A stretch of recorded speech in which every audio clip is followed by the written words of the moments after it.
Yep, whack, whack, whack, whack, whack. It was a whack fest there for a little bit with a few smallmouth sprinkled in. Time for the Angler Within podcast with Roy Bilby.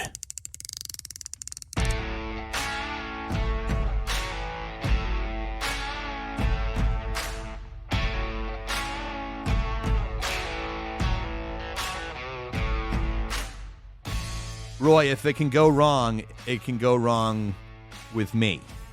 And then some. So I just wanted to take a moment before we get started to give everyone a heads up on some very real hazards that we deal with in fishing. You know, you talked about a couple weeks ago, a month ago or whatever, about the guy that blew himself sky high and burned his kids with his propane heater in a shanty. Oh, yeah. With the methane. And hooks in ears, heads, Sure. hands, backs, eyes. So, you know, Right. hooks, we've talked about hooks and fingers. We've talked about pretty much, you know, we've shy of talking about what we're going to get into in a minute. There's a lot of us in the sport who like to solo fish. I fish alone often. Oh, I especially fly I did fishing. yesterday. Yeah. And if I'm fly fishing, I often walk a ways from the car downriver. And this weekend, I was instructing 15 5th through 7th graders on fly fishing. And we went to a piece of property where I work, and we were on a creek, and everything went fine. The first group came through. We had two groups that were going through between 9 and noon. We had the first group come and go, and then I did some fishing myself, and then had the second group come in. And so the second group came in, we got them rocking and rolling. I was teaching them how to water load a fly rod, which is when you use the tension on the water to pull on your line, and then you flex the rod a little bit and it shoots it upstream. It's very, very simple way to cast a pretty impressive distance, actually. So one young man kept getting his fly stuck in the bushes. He's a 5th grader. And I went over and I showed him that he should cast from a different part. I had him step closer to the water. And because I had them all keeping away from the edge because I didn't want him to spook any of the fish that might have been in there, you know. So I had him staying. I stepped down. I was wearing those big, heavy boots that we talked about. Yep. And I went to go just step up onto the embankment from where I was, and my left knee. Then I experienced a dislocated patella. I've never had a dislocated bone in my entire life. My knee stopped working. Yeah. And I crumbled. Came apart. The issue was I was next to the water when I crumbled. And the issue with that is that there's still snow on the ground and the water was 48 degrees. Yeah. When I went in. Hypothermia. I mean, so I went all the way in, managed to get luckily it wasn't very deep. It was only about 2 feet where I was. But still, you're soaked instantly. You know, pushed myself away with the one leg that worked still. I kicked myself back against the shore with my back against pain. Besides, screaming. Those poor young men had to hear me use some choice words about the condition of my knee and it being effed. Fill in the blank. My knee is effed. My knee is effed. I sounded kind of like Sam Kinison when I was screaming. Ah! You know, I was Sam Kinison. But I tell you, when the knee went, I made a guttural noise and just fell over. I mean, I had no control over my body. I had no control over my body at all. It blew out. After sitting in the water for about 3 minutes, finally some guys came and got me, and they pulled me the rest of the way up onto the shore, which is what I was trying to do. Yeah, and that's too long. You know, did first aid on my knee, splinted it, and then they carried me up to the truck, where my dry clothes were. And the two things that immediately occurred to me while I was riding down to the ER after my knee dislocated a second time trying to get into the truck. Oh, man. Like that didn't hurt. The patella. Mind you, it's the patella, not my. I was corrected quickly by an EMT friend of mine. That was like, you stop calling it your knee. It's your patella. It's your kneecap. Don't call it a knee. Okay, fine. Yeah. It came apart. Okay. It's my knee. It came apart. I don't know. Whatever. Still a serious injury. 100%. But anyway, and then some. But it became clear to me that you know, dry clothes are better on your person than in the truck. But when I got to the ER, and mind you, I was in shock. I had some light shock going on and Oh adrenaline yeah. and the whole With thing. what you went through, absolutely. I got really upset because what I realized was if I'd have been by myself, like I usually am, Oh that could have man. been a really hairy situation. If my clothes had been in the car and not in the bag, Right, which they were. I don't know. I don't always have. I usually carry an extra jacket. I don't usually carry a full extra set of clothes. I don't usually do a full extra set. Right. And I was with people. I wasn't alone, so I was okay. But it was still hairy. If Right. I'd been by But myself, let's say I did manage to get out of the water with those muck boots and those giant heavy winter boots on, which could have drowned me with a messed up leg if it was deeper. Then I have to get back to the car with a leg that's not working, that you can't use. that you can't use. You In know, extreme pain the whole time. but I've been able to splint it up, tear my shirt off and make splints out of it, use those for cravats. I don't know, then I wouldn't have had clothes on. But, all these things crossed my mind. I got really upset. I wanted just to take a minute to remind everyone that we take our bodies for granted on how well we might move. I know some of you out there already have some issues moving, your regular movement, walking and whatnot, and that does affect some things. But those of But us as a out there, general rule, we don't even think about it. We don't give it a thought. we don't. We just take it for granted. Yeah. So once again, the importance that we stop listening to, like, make sure someone knows where you're going. Make sure they, all the things to protect yourself as far as someone else knowing where you're going if you're going fishing alone. I'm going to start doing some research into some kind of a beacon that I can handle. Because I know myself. Am I going to stop venturing solo once I mend from this? No, probably not. I'll better I'm prepare still for gonna it do though. it. But I'll better prepare for it, and I will be more careful. Because I wasn't even waiting. No, you were. I was on the bank. side. I was on the shore. I wasn't even waiting, but I still managed to fall in the water. Yeah, because your knee went out. Well, your what? My patella, Patella. my kneecap, dislocated. And Good apparently, in the medical grief. industry, that is which what I'm dealing with now, as far as trying to be seen. It is the jammed finger of knee injuries, and it is so frustrating when I'm like, listen, man. That turned my world upside down for like 48 hours. I thought I was way more injured than I was. Your And adrenaline's meanwhile, going. You've got everything rocking. You've got the pain, the swelling, which I sent you a picture of. I'm sorry it was a bathtub photo, but I sent you a photo of my knee. Like, it looked like two different legs. That one was double the size. yeah, it's a grapefruit. Of your right leg. Unbelievable. Softball to grapefruit size knee, like big. Yeah. I'm not convinced I haven't torn a ligament. I have no idea. It's driving me crazy. Right now, I have a straight full brace on my leg. Makes Meanwhile, everything it's hard on to the do. bottom of their list of priorities. It's not on the it's on the bottom of their list. Not even a phone call back from my orthopedist. Oh, 3 messages, no phone call back. that's insane. I just can't get over this. So anyway, folks out there, make sure that you take every precaution you can to keep yourself safe. And that includes trying to avoid going out by yourself.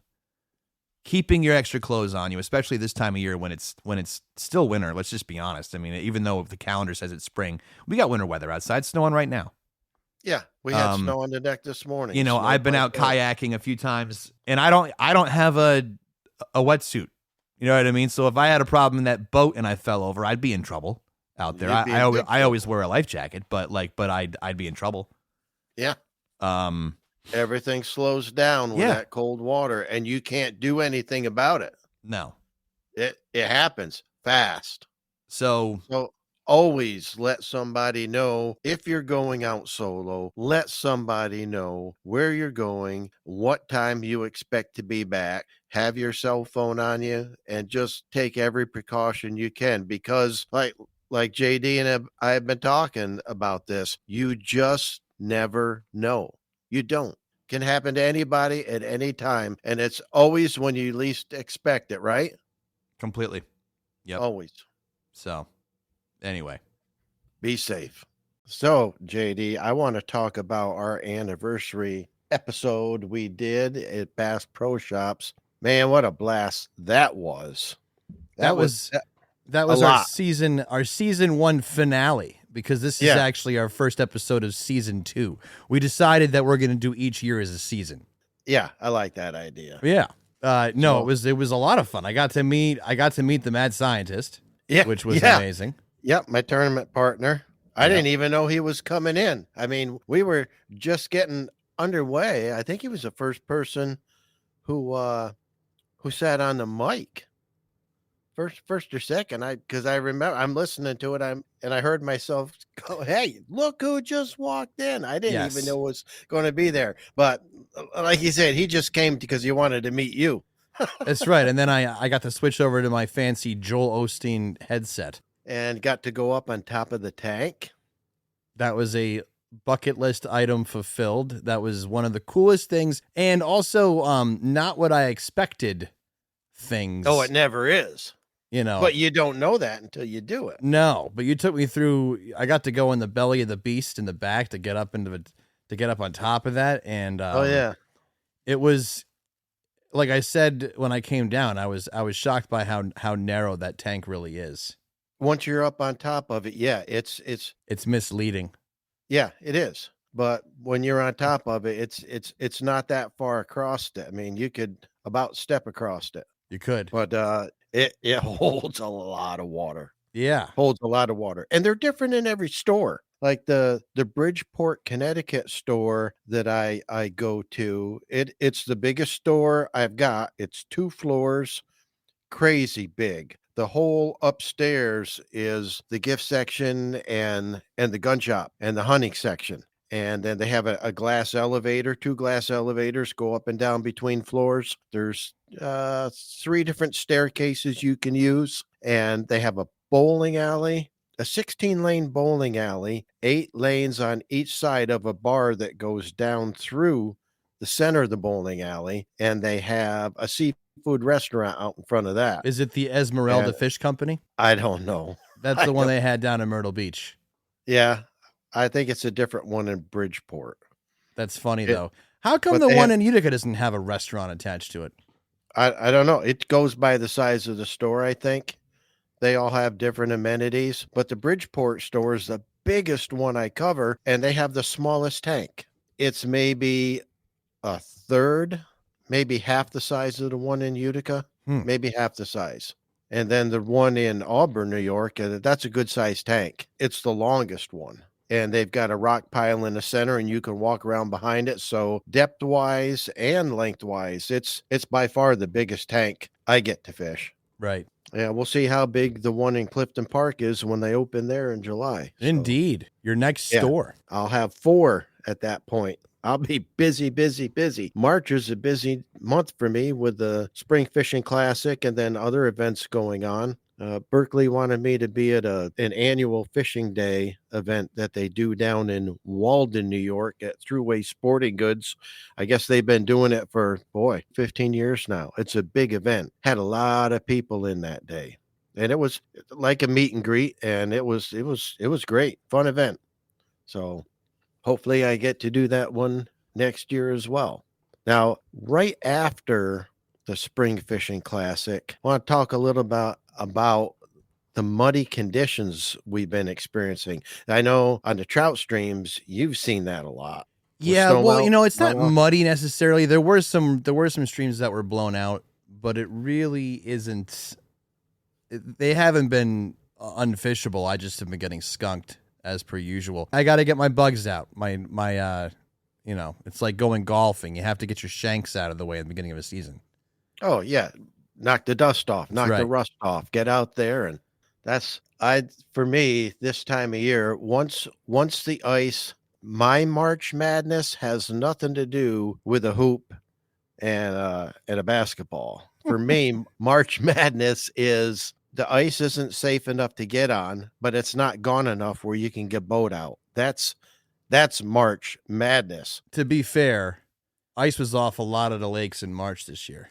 It was. Now, last year there was no ice in March. I think my first open water trip was March 3rd, 2nd or 3rd. I mean, last year was the winter that never was. I was out in a boat 11 times and on the ice twice last winter or 2 years ago. But this past winter, we had we had 12, 14 inches most places. It was a traditional winter. And I thought, man, it's going to be mid-April before we get out in the boat. And we had a week, 1 week. We went from 12 inches to open water in 7 days. I was on a lake ice fishing on 12 inches of ice one 1 week, and then seven days later to the day, I think I was on there on a Wednesday on 12 inches of ice, and the following Wednesday I had a boat out on the same body of water, catching perch, jigging on the ice, and then catching them casting in a boat, the same spot on the same lake. 7 days. That blew my mind. So yeah, but with all that ice and snow going out so quick with the warm water that we had, the creek I like to fish for smallmouth, that got muddied up pretty good. The water clarity the one day was like 12 to 14 inches is all we had. And people ask me all the time because they listen to the podcast, they see me in the stores, are like, you say you use dark colors in muddy water. Why don't you use, I thought you were supposed to use bright colors.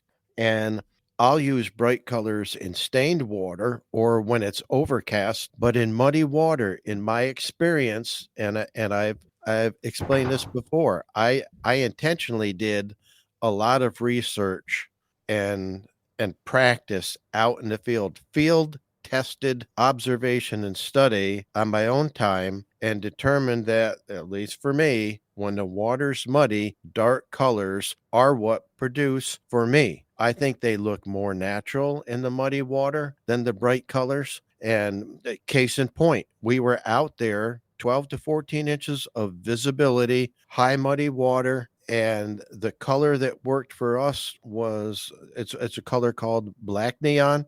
I use a black tube with red flake in it. That's called red neon. And my buddy was using a Maxcent tube in that color. I was using a regular tube in that color because I didn't have any of the Maxcent tubes, and he was down to his last two tubes. But those were the colors that were working. A week later, we went back after some heavy rain. The water was 2 foot higher and it was swifter. We were dragging the anchor in this creek, and visibility was now 10 inches, 8 to 10 inches. And we used those black neons colors, and we just weren't getting bit.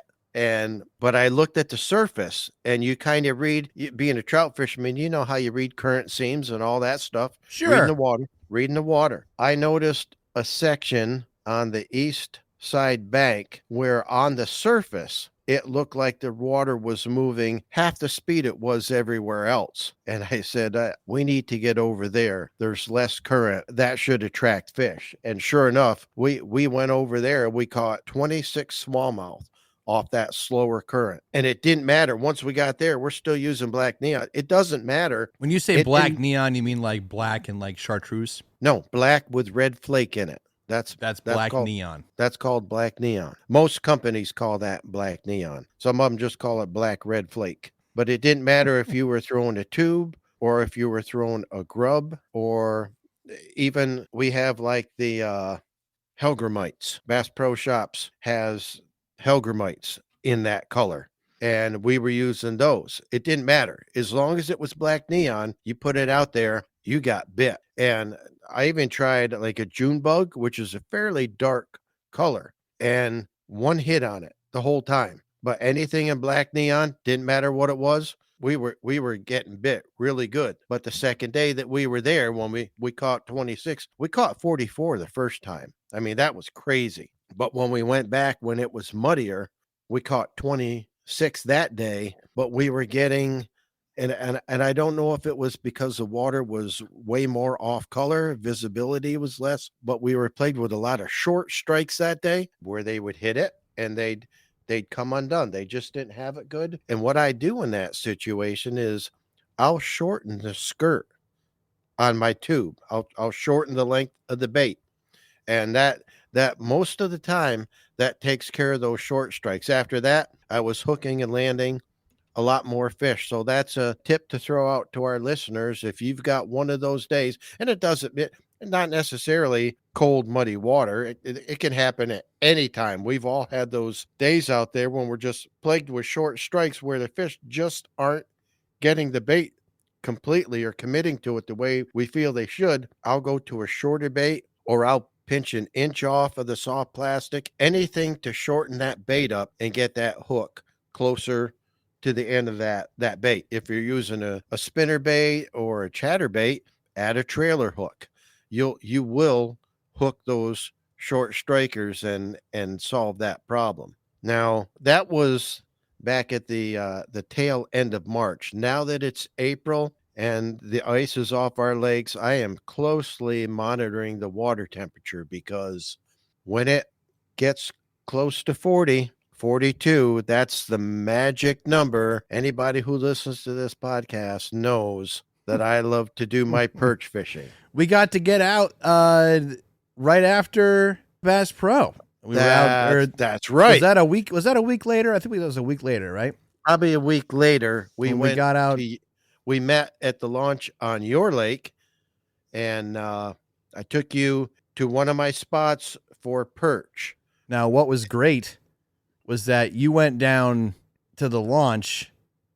Yeah. And then I sent you I shared my location with you, which put me smack dab in the middle of the water, and you didn't know where I was. And I pedaled here from the house in the kayak. I pedaled all the way to you in like 35 minutes. Yeah. And for you guys that don't know, I have an Old Town Sportsman Salty PDL 120 pedal drive. Love it.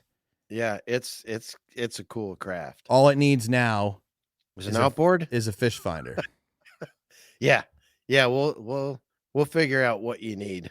I gotta get something on there for this year. That's the next game changer for that one. I'm not gonna, because since I had most of the expenses done with that, I just gotta add the small things to make it that much more efficient.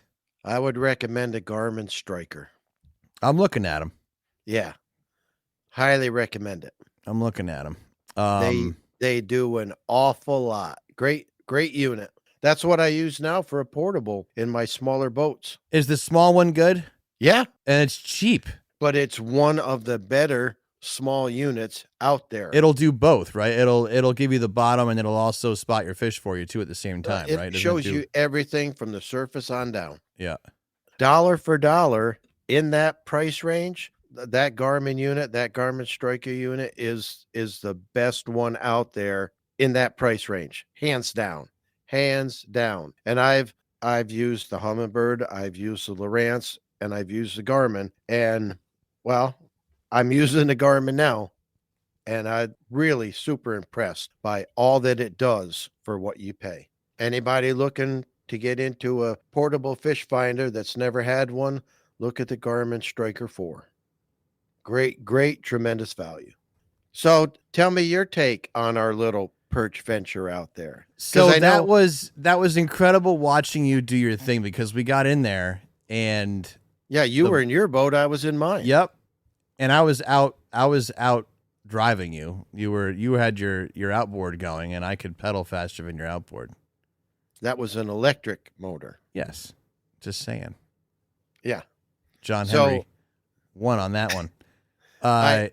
I started us out in 14 foot because I didn't know what the water temperature was going to be. Right. So we were out there, and then I caught one right away, which was one of the ones right off the bat. Which is one of the ones you talked about where you catch it. You thought we had found him immediately, and then that was just one that was just an outlying fish. Right. Because we skunked for about 40-something minutes after that. We did, but I checked the water temp, and I said, oh, wow. Water temp is 46 degrees. And you said, what's that mean? I said, it means we're behind them. We need to be in shallower. If it's 45, they're already going to be ahead of us. And sure enough, we got in and nothing happened. At first. Not at first. No, we did one more loop around the whole place, didn't we? No, I just moved in because I knew they had to be there, and I might have anchored in two different spots. Right. No, you stayed there. I tried to saturate from that spot and cover that whole flat there. And then the two of us started hitting them just about every cast. Yep, whack, whack, whack, whack, whack. It was a whack fest there for a little bit with a few smallmouth sprinkled in. Nice one too. Yep. And then there was a little lull, but that happens because they'll stay in that depth range, but they'll move around as a group and just like cattle grazing. They just move around and they come back through the same areas. You can just sit tight and wait them out and they'll show up again, or you can travel around and try to relocate them. But sometimes that puts you behind them the whole way. And when they did come back around, I think I had 5 or 6 on consecutive casts just when you were getting ready to leave. I mean, landed on them and locked them up pretty good. Mm-hmm. Got some nice fish out of that. Oh, which also reminds me, it was not long after that you finally got to have your Monday night fish fry with my dad and I. Yes, that happened too since last we spoke, everyone. I was officially invited / kind of invited myself, but officially invited. Third time's the charm. Well, I went out and, I did put the work in to eat some of that fish. Yes, you did. And so we traded. I'm like, how about instead of me taking those fish home tonight, I'll let you take them and then you feed me perch.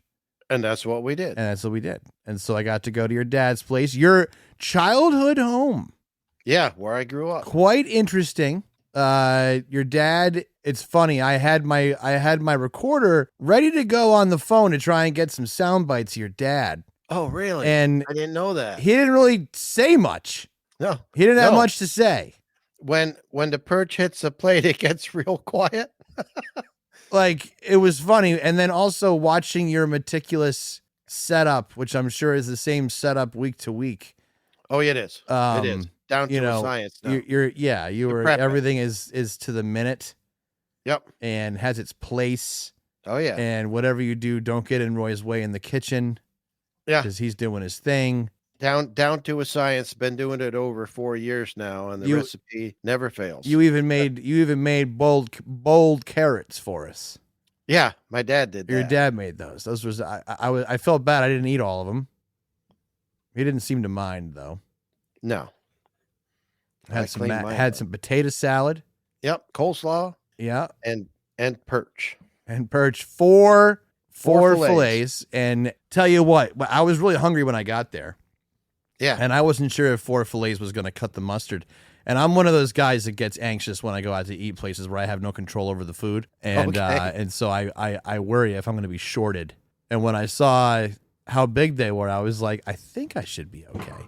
And sure enough, I was perfect as far as fullness after eating that. You should see the size of fillets I got yesterday. Yesterday, I went out on Otsego Lake. Water temp was 41. It was 28 degrees when I started, and I waited. I didn't get to the lake until 10:30, and that's killer for me to be up at 5:30, and that air temp was 18 degrees. Can I interrupt you and bring you back to the perch for a second? Oh yeah. So at the end, after you did a move with the refrigerator in the beginning, like before you cooked the battered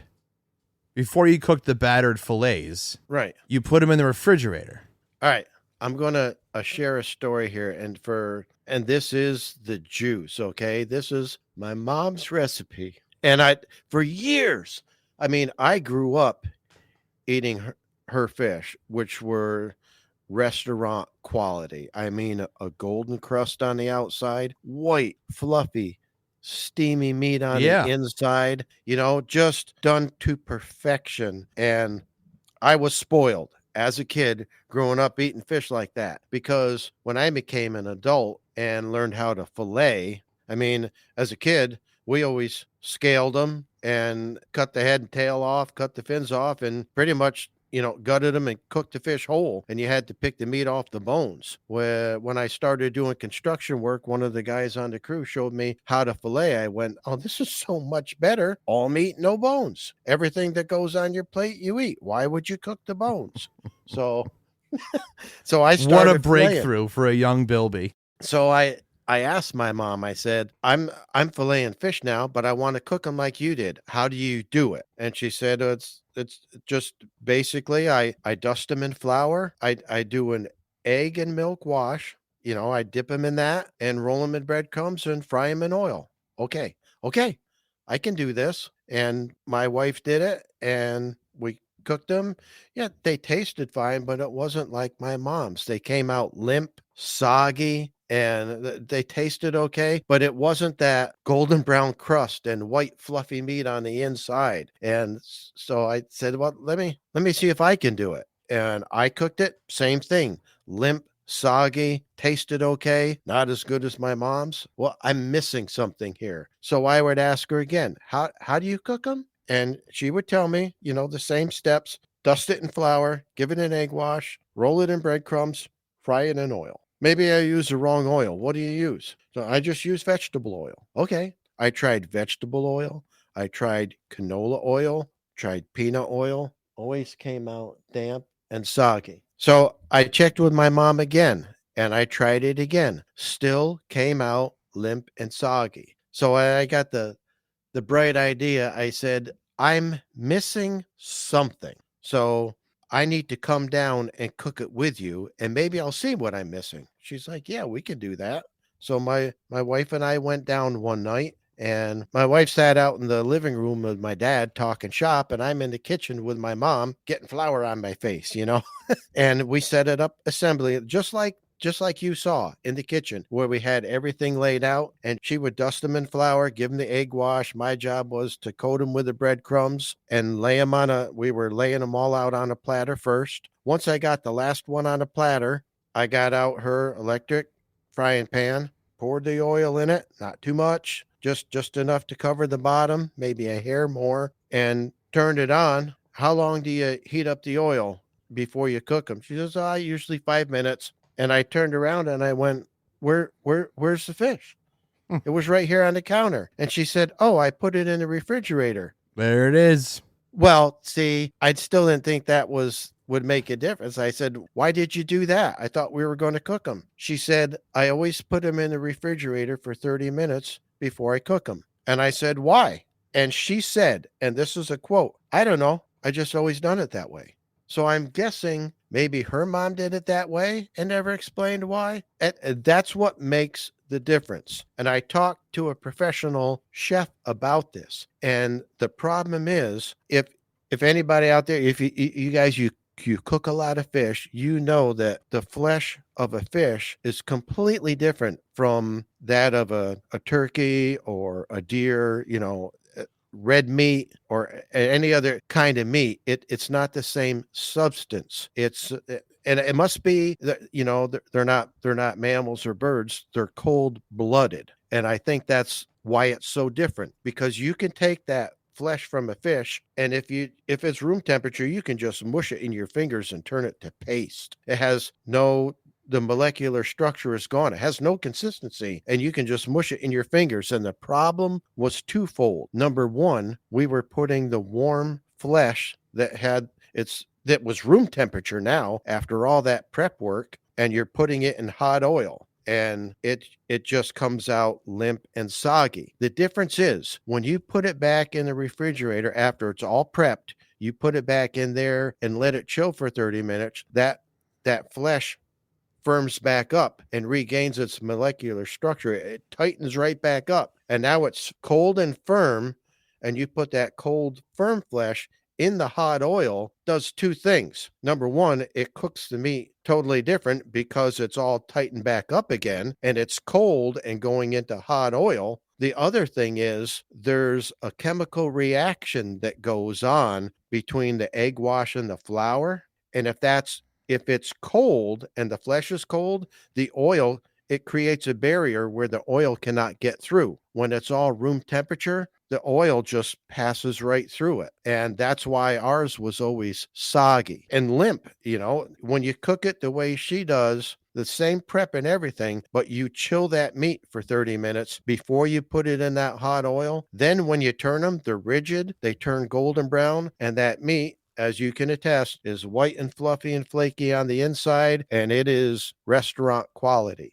And that's what makes the difference is that 30 minutes in the fridge. She'd always done it that way, but didn't even know why. And talking to a chef, I learned why. He said, you call it restaurant quality fish. He said, how do you think they do it at a restaurant? They have it all prepped and in the chiller. When somebody orders fish, they just throw it in the hot oil. That's why you have your order in 10 minutes. Right. And he said you're talking 30, 40 minutes to prep all that. How do they have it out there in 10 minutes? They have it all prepped and they have it chilled. And that's why it comes out the way it does in a restaurant. And he said, you're doing the same thing at home. So that's a tip to our listeners. If you want to cook restaurant quality fish, get it all prepped and put it back in the fridge. And if you haven't been cooking it that way and yours is coming out like mine used to, you will be thanking me because thank my mom, because that is the juice on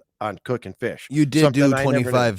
25 minutes in refrigerator, right? 30 minutes. 30 minutes. What I do is once I get everything prepped and on that platter, I lay wax paper on the platter, keep them all separated. If you're going 2 layers deep, I use the second sheet of wax paper so that the fish isn't laying on top of other fish. When I put it in the fridge, I mark the clock. At 25 minutes in the fridge, I turn that oil on and preheat the oil for 5 minutes at between 325, 350, but closer to 325. That's the way I do it. And with a standard perch fillet, standard crappie fillet, I'll do generally 3.5 minutes on the first side, 3.5 to 4 minutes. I look at them on the first side and I flip them and do 2.5 on the second side, and they're done to perfection. Once everything's done and ready, it doesn't take long to cook them. Outstanding. Yeah, that's like I said, every Monday night. It's been over 4 years now, and we eat like kings.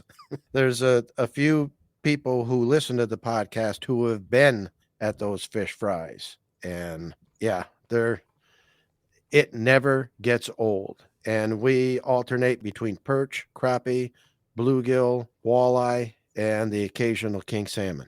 Love But it. we eat like kings. No pun So- intended. No, I was out yesterday, and like I said, it was 18 degrees when I got up. And this is just to let people know what's going on with the perch right now. This is the time you want to get on those grassy flats, 10 foot or so, right in that 8 to 10 to 12 foot range. And you want to anchor down and you want to completely saturate an area around your boat with that squirming shad. Just let it drop to the bottom, little short lifts and drops. And sooner or later, you're going to run into the perch. Like I said, I was out yesterday. When I put the boat in, it was 28 degrees. And we had snow the second morning in a row, a half inch of fresh snow. I mean, that I got daffodils alongside my driveway that are about collapsed with the weight of the snow on top of them. It looks ridiculous. But here we are having another great northeast winter. If you don't like the weather, wait 5 minutes. You've got snow out there on them right now? It's all gone now, but they say we're going to get up to an inch tonight in the high elevations, and we're at 1,600 feet. Yeah, so you're up there. It's going to be white in the morning, and I'm going to I still have snow shovels on the deck, and because I can't take them off till May. I remember one turkey season, we had 3 snowstorms in May. I hunted in snow camouflage for turkeys twice that year. It was ridiculous. I saw turkeys in our backyard last night, 7 of them, and they fed across the road. By the time they got across the road, their backs were white because it was snowing so hard. When I got to the lake yesterday, like I said, it was 28 degrees, and motoring up to my spot, the snow was stinging my face. We had a fairly strong west wind that kept shifting northwest, southwest, west, but it was always coming from that direction. But the snow was coming nearly horizontal 90% of the time I was out there. It was cold. The first 2.5 hours, not a fish, but then it clicked. And I was about ready to make my 4th move, and I had 2 more casts, and I got a tap. I swung. Oh, now that feels like a perch. And it was a 14-inch perch, just a huge specimen. I started my basket. I have a basket. Well, you've seen it. stays submerged in the water. It's got a lid that helps it float, and it just keeps your fish in the water, keeps them fresh. You ever want to release them, you can do that. No harm, no foul. But they bit for 1 hour. They bit from 1:15 to 2:15, and it shut off like a switch. But when they fired up, I ended up with exactly 20 perch, of which I kept 15 because I hadn't really taken any out of that lake yet. And I got 3 monster smallmouth, showed you the pictures today, and a crappie the size of a hubcap. And I also released that, but I took a picture first because that was an outsized specimen, and you typically don't catch them where I was fishing. I think that fish was lost. I knew I wasn't on a pot of crappie. I figured he was just he was in search of, he was MIA from somewhere else. He didn't belong there. Just a huge fish though, and interesting to see him. So I got all those fish in the span of an hour, and then it shut off like a switch. But it can be that way this time of year. You're going to have some bad weather, but it is always worth going out there and giving it a shot. And I'm glad all I ever threw was a squirming shad, and that produced every one of those fish. It is the golden ticket all year, really, but especially this time of year. That is my go-to for perch. I have turned a lot of fish and people onto that bait, and it just produces year after year after year because it's the perfect replication of what they eat every day, which is little fathead minnows if they're available. And if you put a squirming shad in the water, guess what? They're available, and they're going to eat them. And I can't wait to get back out there. I've got some conflicts because I've agreed to do other things for other people, but the first chance I get, I'll be back out there and adding more perch to the freezer for our Monday night fish fries. Perfect. I can't wait to get there myself. I'm itching. I've been out a few times with the fly rod, but I have not been producing anything. The weather's just been tough. It has. It's tough. The water's not quite in the zone for trout either yet. No, we get one nice day when it hits 60, and then rain snow mix for 5 days. Yep. It just can't warm up. It's struggling. And it started out so good for a spring when the ice 12 inches went out in a week. I've never seen that quick of an exodus of the ice ever. I thought it'd be mid-April before we ever could get a boat out, and it was gone in a week. And it was nice for a week after that. I thought, this is going to be great. This might happen too quick. And then we started getting snowstorms. So yeah, hurry up and wait again. But we'll get back out there. That's why we call it the Great White North. Yeah, it's the gray white north. Yeah. That's what it is. Yeah, the Great White North is Canada. We're the Gray White North. That's true. There you go.